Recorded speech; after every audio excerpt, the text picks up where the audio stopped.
မော်ခင်းသည့်အနီရောင်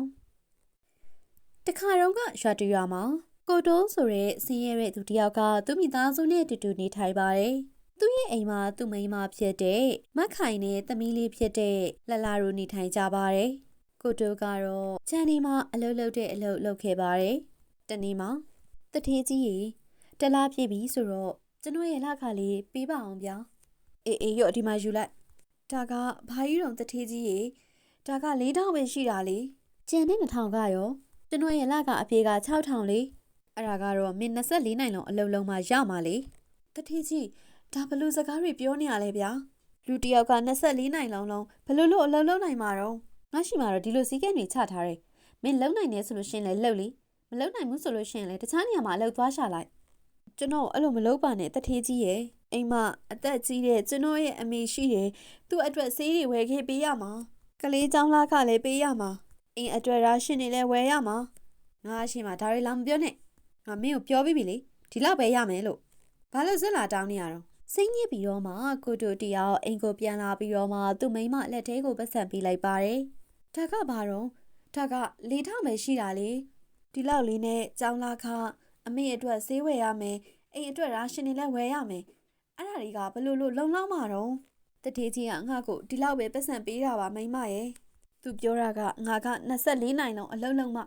ငါ့ကိုလခစားအပြည့်ပေးမယ်လို့ပြောတယ်။သူကအရန်ကစီကုတ်တယ်။သူကပတ်စံကိုချွေထားဖို့အတွက်ဒီလိုမျိုးအကြောင်းပြချက်ပေးလိုက်တာ။ငါသာတခြားအလုပ်ရသွားမယ်ဆိုလို့ရှိရင်ဒီလိုလောဘကြီးရဲ့တတိရှိမှာအလုပ်လုပ်စရာမလိုတော့ဘူး။ရှင်စိတ်မပူပါနဲ့။ဖခင်ကရှင်ဆန္ဒကိုအမြန်ဆုံးပြေးပါအောင်လုပ်ပေးမှာပါ။ကျမဈေးရဲကနေဟင်းသီးဟင်းရွက်နဲ့ဂျုံသွားဝယ်လိုက်အောင်မယ်။ဒီလိုနဲ့မိမဖြစ်သူကဈေးကုတ်သွားခဲ့ပါတယ်။အဲ့ဒီအချိန်မှာလမ်းမှာပဲအဖွားကိုတယောက်ကခရမ်းသီးတွေရောင်းနေခဲ့ပါတယ်။သမီးလေးကြီးဒီခရမ်းသီးကအရန်ကိုလက်ဆက်တယ်။ဒါကိုဝယ်သွားပါလား။အန်တီကအန်တီယောက်ျားအတွက်ဈေးတွေဝယ်ပေးရအောင်ပါ။သမီးကဒါကိုဝယ်ပေးလိုက်မယ်ဆိုလို့ရှိရင်အန်တီယောက်ျားအတွက်တရက်စာဈေးဝယ်လို့ရပြီ။ဒါပေမဲ့လည်းအန်တီရဲ့သမီးကဟင်းသီးရွက်တွေဝယ်ပြီးသွားပြီလေ။အန်တီရှိကမနှက်ဖြတ်မှာဝယ်တော့မယ်နော်။ယူသွားလိုက်ပါသမီးရဲ့ဒါတွေက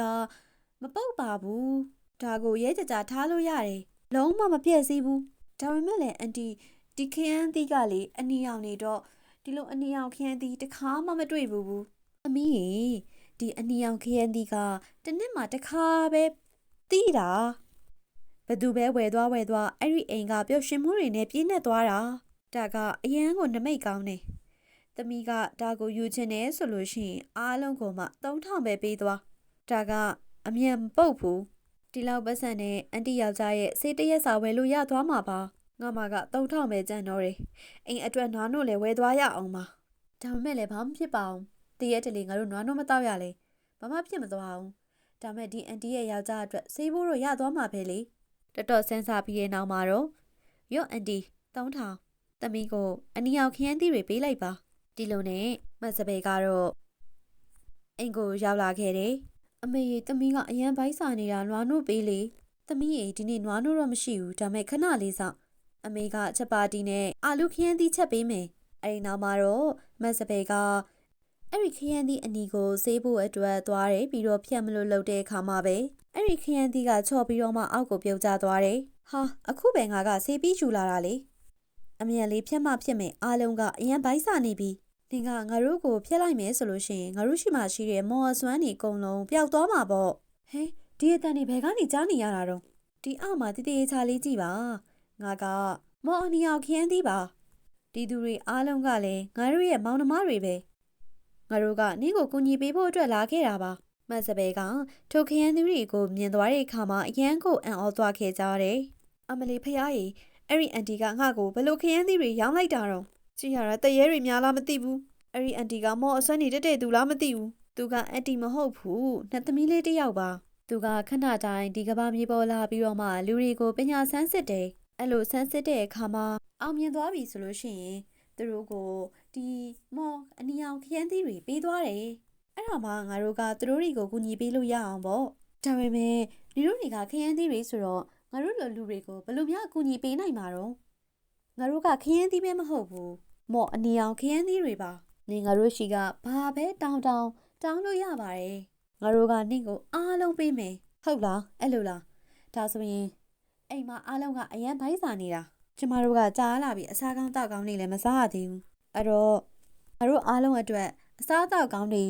အမြန်လေးချက်ပေးပါချက်ချင်းပဲအဲ့ဒီမှာအစားအသောက်မျိုးစုံရောက်လာခဲ့ပါတယ်အမလီအရန်မိုက်တာပဲအစားအသောက်တွေကအများကြီးပဲအရန်ကျေးဇူးတင်ပါတယ်မော်ခရမ်းသီးရေဒီလောက်အများကြီး